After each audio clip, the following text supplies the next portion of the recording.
आज हम लोग बात करने वाले हैं बीए पार्ट 1 हिस्ट्री ऑनर्स का पेपर वन का ये चैप्टर 3 है। और चैप्टर 3 में हम लोग क्या पढ़ रहे थे, हम लोग पढ़ रहे थे पाषाण काल के बारे में। चैप्टर 3 में क्या पढ़ रहे थे, पाषाण काल के बारे में। और ये भाग 2 है। अगर भाग 1 आपने नहीं देखा है तो इसका लिंक इसी वीडियो के नीचे डिस्क्रिप्शन में दिया गया, वहाँ देख सकते हैं, या इसी चैनल पर प्ले लिस्ट भी बना हुआ होगा, वहाँ से भी देख सकते हैं। तो चलिए हम लोग शुरू करते हैं। भारत का प्राक इतिहास यानी कि प्रारंभिक इतिहास में हम लोग पाषाण काल के बारे में पढ़ रहे थे। तो पाषाण काल को मुख्यतः 3 भागों में बांटा गया, पूरा पाषाण काल, मध्य पाषाण काल और नव पाषाण काल। तो उसमें से पूरा पाषाण काल के बारे में समझ लिए थे। अब हम लोग को समझना है मध्य पाषाण काल के बारे में और नव पाषाण काल के बारे में। तो चलिए शुरू करते हैं हम लोग। पाषाण काल पाषाण काल को कितने भागों में बांटा गया है? 3 भागों में बांटा गया है। 3 भागों में। एक बात बताइए, आपको दिमाग में प्रश्न आता होगा ना कि किस आधार पर भाग को बांटा जाता होगा। ये पूरा पाषाण काल है, यहाँ से यहाँ तक मध्य पाषाण काल है, यहाँ से यहाँ तक नव पाषाण काल है। आखिर मान लीजिए हम ये एक डाटा दे दिए कि 100 वर्ष का जो एक 100 वर्ष डाटा दे दिए कि हाँ 100 वर्ष में आप बांटिए, इसको कैसे बांटिएगा। अगर 3 भागों में बांटना है, कौन पूरा पाषाण काल है, कितना साल का मध्य पाषाण काल होगा और कितना साल का नव पाषाण काल होगा, ये कौन डिसाइड करेगा? क्या उस समय के लोग कहते थे कि अब हम पूरा पाषाण काल में हैं, 2 साल बाद हम लोग मध्य पाषाण काल में चले जाएंगे और 2 साल बाद हम लोग नव पाषाण काल में चले जाएंगे? ऐसे वो लोगों ने डिसाइड किया था, ये सब नहीं। जैसे ऐसे होता है ना कि न्यू ईयर आता है, 2022 चल रहा है तो अगला 2023 होगा, 2024 होगा। तो ये तो हम लोग पहले से ही पता होता है, ये 2022 चल रहा है, कुछ दिन में 2023 आएगा, फिर 2024। लेकिन क्या इस समय के लोग भी डिसाइड ये कर पाते थे कि अब पूरा पाषाण काल में हम लोग हैं और कुछ दिन में मध्य पाषाण काल में चले जाएंगे, उसके बाद कुछ दिन में नव पाषाण काल आ जाएगा? क्या उन लोगों को पता था? नहीं। ये हम लोग अपने सुविधा के अनुसार इनके जो जीवन काल है, इनके जो समय है, उसको हम लोग बांट लिए हैं। इनका जो समय है हम लोग बांट लिए हैं। क्यों बांटे, किस आधार पर बांटे, इसको भी थोड़ा समझते हैं। पूरा पाषाण काल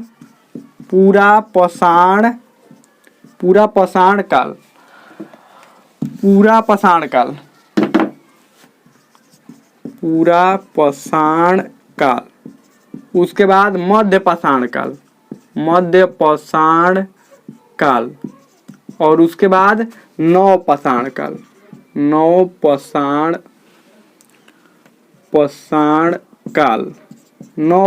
काल। अब देखिए इसका समय हमको बताए थे, कितना से कितना तक बताए थे? प्रारंभ से, क्या बोले थे? प्रारंभ से, जब से मनुष्य का जीवन शुरू हुआ है पृथ्वी पर, प्रारंभ से लेकर 10,000 ईसा पूर्व तक, 10,000 ईसा पूर्व। उसके बाद इसका समय कब बताए थे? 10,000 से लेकर 5500 ईसा पूर्व तक। थोड़ा सा आगे पीछे भी हो सकता है, इसमें कोई दिक्कत नहीं। कहीं और देखिएगा तो थोड़ा सा आगे पीछे हो सकता है। उसके बाद 5500 से 3000 ईसा पूर्व तक इसका समय रहा। 3000 ईसा पूर्व। आपको ये दिखाई दे रहा है, सबसे लंबा समय जो है ये रहा, प्रारंभ से लेकर 10,000 ईसा पूर्व तक।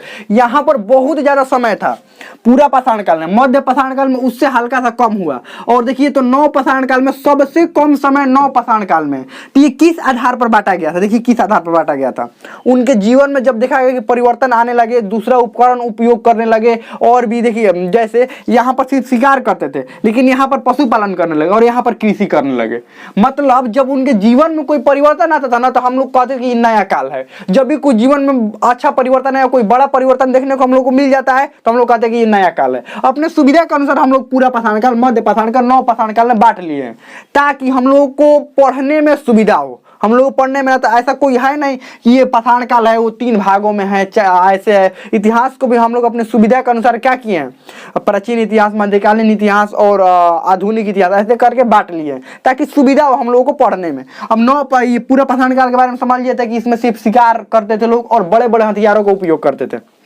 बड़े बड़े हथियार मतलब पत्थरों का ही उपयोग करते थे, पत्थर से बनाया वो हथियार था, लेकिन वो बहुत ही बड़ा था। लेकिन यहाँ पर क्या हुआ, यहाँ बड़ा से यहाँ पर उपकरण छोटे छोटे बनाए जाने लगे। आप कहेंगे कि यहाँ पर बड़ा उपकरण, बड़ा हथियार होता तो ज्यादा शिकार कर सकते हैं ना। ये जरूरी थोड़े है कि बड़ा हथियार होगा तो ज्यादा शिकार होगा।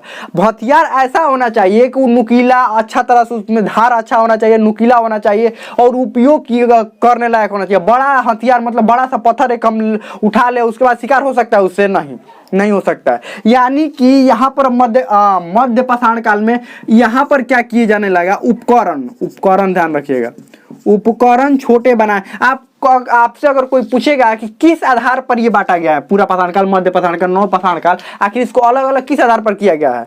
उपकरण के आधार पर, क्योंकि यहाँ पर उपकरण जो है वो बड़े मिलेंगे आपको उपकरण, और आपको उतने सुव्यवस्थित और अच्छे उपकरण नहीं मिलेंगे, लेकिन यहाँ पर अच्छे उपकरण मिलेंगे। यानी पहला उपकरण के आधार पर, दूसरा उनके जीवन में आर्थिक बदलाव आए, उनके जीवन का जो जीवन है यहाँ पर क्या हुआ, यहाँ पर शिकारी वाला जीवन था, यानी एक जगह से दूसरे जगह जाते थे, यहाँ पर भी शिकारी वाला ही जीवन था, लेकिन यहाँ पर पशुपालन करने लगे, और यहाँ पर उनके जीवन में क्या परिवर्तन आया, उनके जीवन में परिवर्तन है, कृषि करने लगे। यानी कि उपकरण के आधार पर उनके जीवन में परिवर्तन के आधार पर, यानी जीवन में जो भी उनके परिवर्तन आते थे उसके आधार पर भी क्या किया गया है, पाषाण काल को बांटा गया है। उपकरण यहाँ पर कैसे छोटे उपकरण बनाए जाने लगे, छोटे उपकरण, इसीलिए इसको माइक्रोलिथिक एज भी कहते हैं। क्या कहते हैं इसको? लिथिक एज, यानी माइक्रोलिथिक एज भी कहते हैं। अब देखिए छोटे उपकरण, आप कहेंगे छोटे छोटे उपकरण बनाकर कोई कैसे शिकार कर सकता है इतना बड़े बड़े जानवर का? छोटे का मतलब एकदम छोटा है, ऐसा छोटा नहीं, इतना छोटा छोटा नहीं। छोटे का मतलब देखिए पहले बहुत बड़ा बड़ा उपकरण क्या था, बहुत बड़े बड़े पत्थरों से ही शिकार करते थे, किसी भी जानवर के ऊपर पत्थर बड़ा सा फेंक देते थे और छोटे छोटे जानवरों पर। लेकिन ये जरूरी थोड़ा अब हाथी पर पत्थर फेंका जाएगा? नहीं फेंका जाएगा। तो क्या है कि यहाँ पर पाषाण काल में नुकीले नुकीले हथियार, धारदार हथियार और छोटे छोटे जैसे तलवार होता है ना, इतना बड़ा बड़ा हथियार अब बनाए जाने लगे। इसीलिए इसको अब ये मध्य पाषाण काल को ये छोटे उपकरण वाला काल या माइक्रोलिथिक एज भी कहते हैं। जैसे पहले वाला कंप्यूटर देखिएगा तो कितना बड़ा बड़ा कंप्यूटर होता था, या पहले वाला टीवी देखिएगा कितना बड़ा बड़ा, अब देखिए उसी को फॉर्म को छोटा करके लैपटॉप हो गया है, मोबाइल हो गया है, कितना छोटा छोटा स्क्रीन, और उससे बेहतर ही दिखाई दे रहा है ना, उससे बेहतर यानी और ज्यादा विकास हुआ। यहाँ पर भी वैसे ही हुआ था, यहाँ पर छोटे छोटे उपकरण थे लेकिन बहुत ज्यादा कारगर थे, इससे भी अधिक कारगर यहाँ पर थे। अब यहाँ पर मध्य पाषाण काल का हमें कहाँ कहाँ से पता चलता है कि मध्य पाषाण काल के लोग ऐसे थे, किस किस जगह से मध्य पाषाण काल लोग रहते थे और कहाँ कहाँ? देखिए अधिकतर जगह पर आते थे, लेकिन जो मुख्य जगह है वहीं का हम लोग बात करेंगे। सबसे पहला जो है यहाँ पर 1 नंबर बागोर है। कौन है? बागोर। अब ये बागोर कहाँ पर है, किस वाला क्षेत्र में? देखिए मध्य पाषाण काल का जो पहला जो प्रमुख स्थल है ये बागोर है। देखिए ऐसे मध्य पाषाण काल के बहुत सारे स्थल मिले, 15 से 20 जो मुख्य स्थल है, और बाकी वैसे भी स्थल मिले हुए हैं। अब ये जो पहला जो प्रमुख स्थल है वो बागोर है, और ये बागोर कहाँ पर है? ये राजस्थान में है, राजस्थान। और राजस्थान के जो भीलवाड़ा क्षेत्र है, भीलवाड़ा जो क्षेत्र है वहां पर है बागोर। अब यहाँ से क्या क्या मिला हुआ है मध्य पाषाण काल के लोगों के बारे में? बागोर से क्या मिला हुआ है कि यहाँ पर साक्ष्य मिला हुआ है कि ये लोग पशुपालन करते थे। क्या करते थे? पशुपालन। और ये भी बात ध्यान रखिएगा, यहीं से पशुपालन शुरू कर दिए थे, मध्य पाषाण काल से ये लोग पशुपालन। और सबसे पहला जो पशु था कुत्ता को सबसे पहले पालतू बनाए थे। आपको पता है, आपको अपने दिमाग लगता होगा कि आखिर कुत्ता कोई पालतू क्यों बनाएंगे? कुत्ता से क्या फायदा होता होगा? बड़ा सा कोई भैंस को या किसी और गाय को या किसी और बड़े जानवर को पालतू बनाएंगे तो उससे बहुत कुछ फायदा होगा, लेकिन इससे कुत्ता से क्या फायदा होता होगा? देखिए समझिए, यहाँ पर ये लोग थे शिकारी, यहाँ पर भी शिकारी ही थे। तो शिकार करने के लिए क्या, अभी इन लोगों को कृषि के बारे में ज़्यादा कुछ जानकारी नहीं था, तो शिकार करने के लिए जो सबसे बेहतरीन जानवर जो मदद करेगा इंसानों की, वो कौन मदद करता है? कुत्ता। कौन मदद करता है? कुत्ता। कोई भी बड़े जानवर को घेरना होगा तो उसकी मदद करता था कुत्ता। कुत्ता चारों तरफ से घेर लेते थे, और ये इंसान भी घेरते थे, लेकिन कुत्ता भी उनको साथ साथ दौड़ कर क्या करते थे? शिकार करने में मदद करवाते थे। इसीलिए सबसे पहले कुत्ता को पालतू बनाया गया, ध्यान रखिएगा। इसके पीछे भी, हर चीज के पीछे कोई ना कोई कारण होता है, वैसा नहीं कि बेवजह ये कुत्ता को पालतू बना लिए। आप भी देखिएगा कोई भी जानवर भागता है या कुछ भी करता है तो उसके पीछे देखिएगा कुत्ता बहुत सारे दौड़ते रहते हैं। या जैसे खेतों में कोई भी खेतों में फसल है, वहां पर कुत्ते जो खेत के मालिक है उनके द्वारा कुत्ते रखे जाते हैं। क्यों रखे जाते हैं? वो कि कुत्ते बाहरी जो जानवर है वो खेतों में ना आ सके। कुत्ते क्या करते हैं? खेतों की सुरक्षा करते हैं। देखिए वैसे मालिक भी सुरक्षा करते हैं, लेकिन जो कुत्ते होते हैं वो भी खेतों की सुरक्षा करते हैं। ठीक वैसे ही यहाँ पर भी था, ध्यान रखिएगा। ऐसे नहीं कि बेवजह कुत्ता पाल लिया गया, ध्यान रखिएगा। कुत्ता इसीलिए पाला गया था ताकि शिकार करने में आसानी हो। आगे बढ़ते हैं। तो बागोर राजस्थान वाले क्षेत्र में, और यहाँ पर पशुपालन के साक्ष्य मिले हैं। कुछ यहाँ पर हथियार भी मिले हुए हैं, इनके छोटे छोटे जो औजार हैं, हथियार है, ये भी मिले हुए हैं, यानी छोटे छोटे औजार भी मिले हुए हैं। छोटे छोटे औजार बागोर राजस्थान से मिले हुए हैं।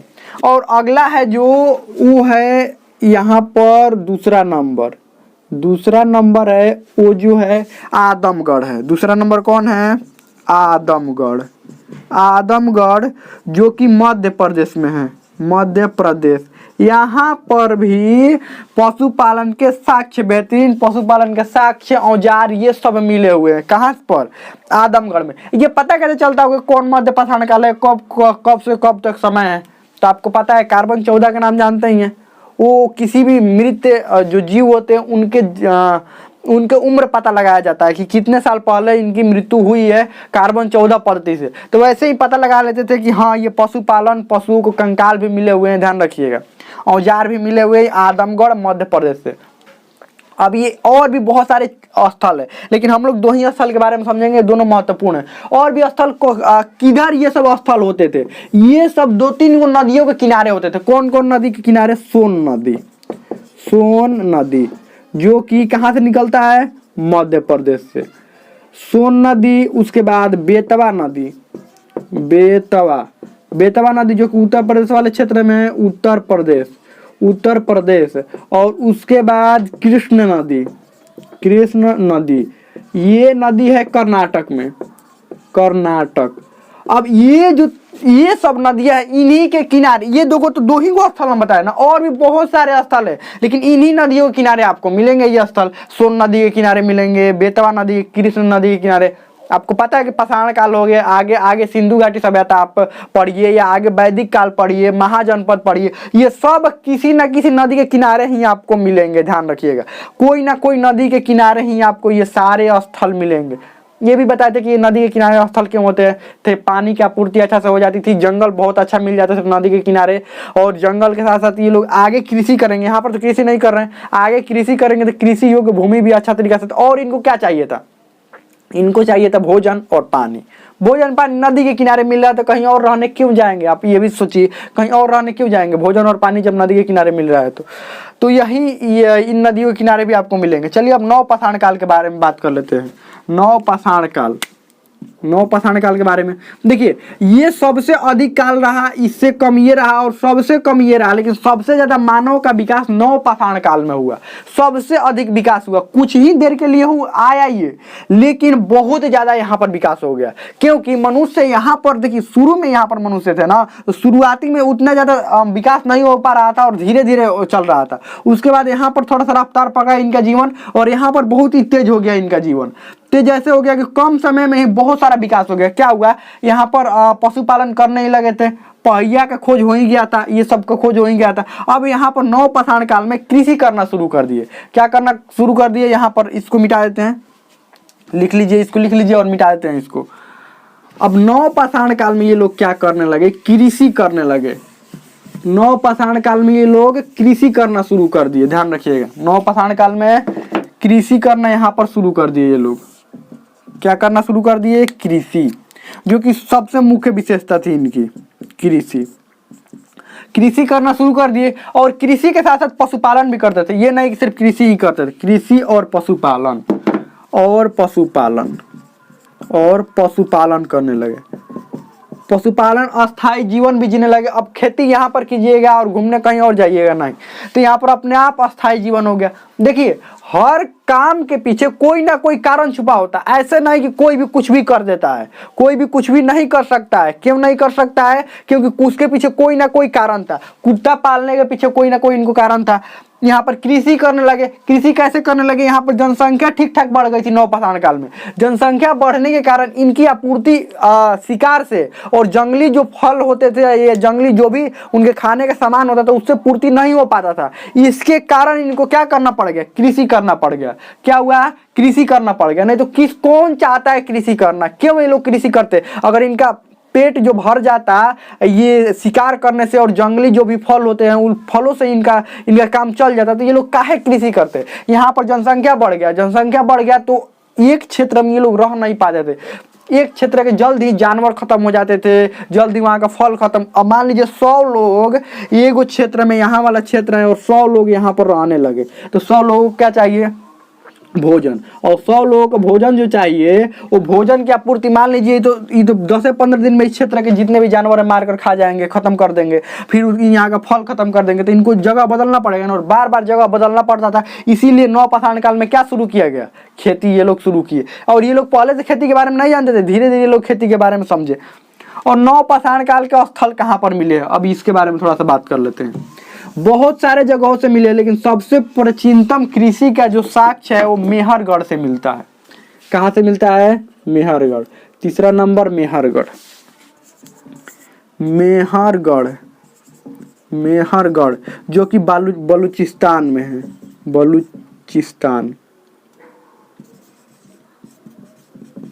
बलूचिस्तान में है मेहरगढ़। यहाँ सबसे पहले कृषि का साक्ष्य मिला हुआ है। और कौन कौन से कृषि यहाँ के लोग करते थे, जौ, जौ और गेहूं मुख्य रूप से यहाँ कृषि, और इधर वाले भी लोग करते थे, लेकिन सबसे प्राचीनतम जो मिला हुआ है वो मेहरगढ़ से मिला हुआ है, ध्यान रखिएगा। और एक बात, दूसरा बात यहाँ पर बात कर लेते हैं, यहाँ वाला क्षेत्र 4 नंबर जो बुर्ज होम है, 4 नंबर कौन है, बुर्ज होम। अब यहाँ से क्या मिले हुए हैं, यहाँ से भी देखिए, यहाँ से क्या मिले हुए हैं, यहाँ से गर्त आवास का साक्ष्य मिला हुआ है कि लोग कहाँ पर रहते थे। यहाँ पर पशुपालन तो करते थे, लेकिन लोग कहाँ पर रहते थे, गड्ढों में रहा करते थे। कहाँ पर, ये कश्मीर वाला क्षेत्र में, कश्मीर वाले क्षेत्र में, जो जम्मू कश्मीर वाला क्षेत्र है, जम्मू से लगभग 6 किलोमीटर की दूरी पर है। ये बुर्ज होम जो है जम्मू से 6 किलोमीटर की दूरी पर है। तो यहाँ पर क्या था, लोग गर्त आवास में रहा करते थे। गर्त आवास में गड्ढा खोद कर उसी में अपना घर बना लेते थे। देखिए वैसे भी आप समझिए, ठंड से बचने के लिए मुख्य रूप से ये माना जाता है कि ये लोग ठंड से बचने के लिए गड्ढा में, आप कहेंगे ठंड से गड्ढा में कैसे बचा जा सकता है, ये गड्ढा यहाँ पर, क्योंकि और कोई व्यवस्था था नहीं। क्या था कि यहाँ पर ये गड्ढा खोद कर और इसी में रहते थे और ऊपर से ढक देते थे, तो क्या ठंडा लगेगा, नहीं, ठंडा वाला तो ऊपर से चला जाएगा। ठंडा यहाँ पर आपको पता है नीचे जाने पर गर्मी और बढ़ता है। एक और बात आपको पता होगा कि जैसे जैसे नीचे हम लोग जाते हैं वैसे वैसे गर्मी बढ़ता है। तो ये लोगों को अपना गर्त आवास कोई शौक से यहाँ पर गड्ढा में नहीं रहते थे। क्यों रहते थे, क्योंकि ठंडा वाला इलाका ठीक ठाक था। तो यहाँ पर ठंड के कारण ये लोग कहाँ पर रहते थे, गर्त आवास। तो यहाँ पर गर्त आवास का साक्ष्य मिला हुआ है, गर्त आवास।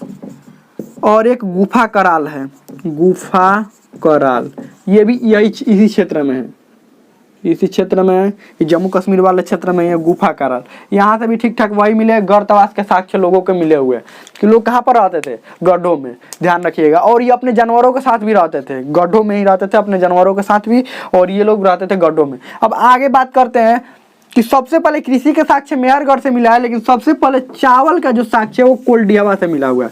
चावल और कृषि में अंतर है ना, गेहूं सबसे पहले उत्पादन करना लोग शुरू किए थे, ध्यान रखिएगा। और चावल का सबसे पहला जो साक्ष्य है वो कोल्डियावा से मिला हुआ है, 6 नंबर कोल्डियावा। कोल्डियावा जो इलाहाबाद में है, कोल्डियावा कहाँ पर है, कोल्डियावा, कोल्डियावा जो कि इलाहाबाद में है, इलाहाबाद में है कोल्डियावा। यहाँ सबसे पहले चावल का साक्ष्य मिला हुआ है, चावल का सबसे पहले साक्ष्य मिला हुआ है। अब ये लोग काफी विकसित हो गए थे, ये ठीक ठाक मनुष्य बन गए थे, पशुपालन कृषि भी करने लगे थे, मिट्टी के बर्तन भी बनाने लगे थे, अस्थायी जीवन भी जीने लगे थे। अब ये धीरे धीरे अब इनका विकास अब तेजी से होने लगा था, दिमाग भी ठीक ठाक इनके पास आ गया था। मतलब अब एक अच्छा मनुष्य बनने की ओर अग्रसर ये लोग हो रहे थे। यहाँ पर नवपाषाण काल आते आते ये लोग अच्छे मनुष्य बनने के अग्रसर हो रहे थे। उसके बाद ताम्रपाषाण काल में देखिए तांबे का उपयोग करने, तांबा इनको मिल जाएगा। और उसके बाद महापाषाण काल, ये सब आगे हम लोग पढ़ेंगे, तांबा इनको कैसे मिलेगा जो कि कृषि में और इनको मदद करेगा। कृषि ये लोग करते थे लेकिन उतनी उन्नत कृषि नहीं थी, इनके पास न ठीक से हथियार थे न ठीक से, हाँ यहाँ पर औजार बनाए थे। कौन कौन औजार बनाए थे, औजार कौन कौन औजार है, कुदाल, उसके बाद कुल्हाड़ी भी बना लिए थे, कुल्हाड़ी। उसके बाद और भी 2-4 चीजें बनाए थे, जैसे खुरपी हो गया, हंसिया हो गया, खुरपी, हंसिया, ये सब बना लिए थे। जो कि कृषि कार्य में जो भी सामान लगते हैं, ये सब सारे सामान ये लोग क्या कर लिए थे, बना लिए थे कृषि करने के लिए। इसीलिए इनको ठीक ठाक उन्नत कृषि हो पाया था। तो हमें तो समझ में आ गया होगा। नवपाषाण काल के बारे में भी हम लोग अच्छा से समझ लिए। इसके बाद अभी ताम्रपाषाण काल के बारे में इसमें समझना है, उसके बाद ये चैप्टर खत्म हो जाएगा। तो हम लोग तो समझ में आ गया होगा। इसमें कोई भी डाउट हो, कोई भी क्वेश्चन आप कमेंट में पूछ सकते हैं, मतलब समझ में आ गया होगा।